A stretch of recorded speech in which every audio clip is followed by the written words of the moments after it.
दादा आज चिंतन शिबिर पार पडलेलं आहे, कार्यकर्त्यांना सूचना दिलेल्या आहे, काय सांगता? चिंतन शिबिराच्या निमित्तानं दिवसभर जी काही चर्चा आम्ही केली, वेगवेगळ्या समित्या आम्ही नेमलेल्या होत्या, त्यांनी 3-3 तास बसून एकत्रपणे चर्चा केली, त्यांना विषय दिलेले होते, त्यांची सगळी माहिती त्यांनी आत्ता ठेवली आणि त्याच्याबद्दल पुढचा कार्यक्रम जर पक्षाचा काय राहणार आहे त्या संपूर्ण सूचना आम्ही सगळ्यांनी आपापल्या भाषणामध्ये दिलेल्या आहेत आणि सगळ्या कार्यकर्त्यांना, सगळ्या नेत्यांना, सगळ्या सहकाऱ्यांना त्याच्यामध्ये सामावून घेऊन शिवशाहू फुले आंबेडकरांची विचारधारेनं पुढं जाण्याचं काम आम्ही कालही करत होतो, आजही करतो आणि उद्याही करत राहतो. राहुल गांधी मदतचा आरोप केला आहे, त्या संदर्भात कसं पाहता? त्या गोष्टीला अजिबात महत्त्व देण्याचं कारण नाही. 1 वर्षापूर्वी निवडणुका झालेल्या आहेत आणि त्याच्याबद्दल काहीतरी बोलतात. ज्यावेळेस त्यांना यश मिळतं त्यावेळेस त्यांना कुठेही चोरीबिरी दिसत नाही, त्यावेळेस ते लगेच आनंद व्यक्त करतात आणि पराभव दारुण झाल्यानंतर अशा पद्धतीनं फेक नेरेटिव्ह सेट करण्याचा प्रयत्न ते जनमानसामध्ये करतात.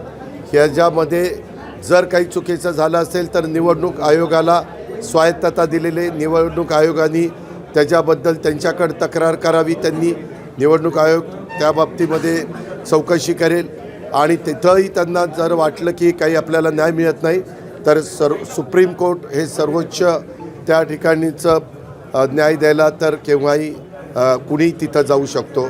घटनेने, संविधानाने तो अधिकार दिलेला.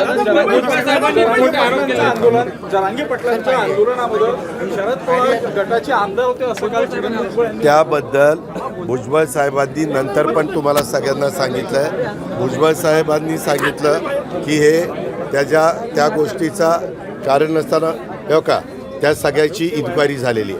ती पोलीस इन्क्वायरी जर आपण बघितली तर त्याच्यातनं दूध का दूध पाणी का पाणी पुढे येईल, काय कुणी केलं काय कुणी नाही केलं. मुख्यमंत्र्यांनी ठाकरे ब्रँड समोर असं वक्तव्य केलं होतं, तुम्ही याला हो का बाकीच्यांनी कुणी काय वक्तव्य करावं हा ज्याचा त्याचा अधिकार आहे.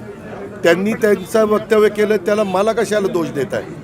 त्यांना जे ते राज्याचे प्रमुख आहेत, त्यांना त्यांच्या पक्षाची भूमिका मांडण्याचा अधिकार आहे, त्यांना लोकशाहीने संविधानाने बोलण्याचा अधिकार दिलेला आहे. त्याच्यावर त्यांना जे वाटतं ते बोललेले आहेत. मला जे काही वाटतं ते मी आत्ता बोललेलो. सूत्रांमध्ये महत्वाकांक्षा असायला पाहिजे म्हटले दादा सूत्रानुसार महत्वाकांक्षा असायला म्हटले होते. आजच्या शिबिरानंतर पक्षवाढी झाल्यानंतर मुख्यमंत्री पदासाठी काँग्रेस पक्षाच्या कार्यकर्त्याला अधिक मजबूत करायचे, उद्याच्या स्थानिक स्वराज्य संस्थांच्यामध्ये कसे जास्तीत जास्त आमच्या राष्ट्रवादीचे पदाधिकारी कार्यकर्ते निवडून येतील याबद्दल आम्ही सध्या अग्रक्रम देतो आहे.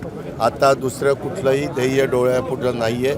सध्या ज्यांच्यामुळं आम्ही आमदार झालो, खासदार झालो, मंत्री झालो, उपमुख्यमंत्री झालो, राज्यमंत्री झालो त्या माझ्या पक्षाचा कार्यकर्ता हा आमचा कणा आहे. त्यांना येणाऱ्या निवडणुकीमध्ये निवडून आणण्याचं काम करणं हे आमचं आता प्रथम ध्येय. एनसीपी मुंबईत महायुतीत लढणार आहे आणि महाराष्ट्रात एक निवेदन होतं दादा.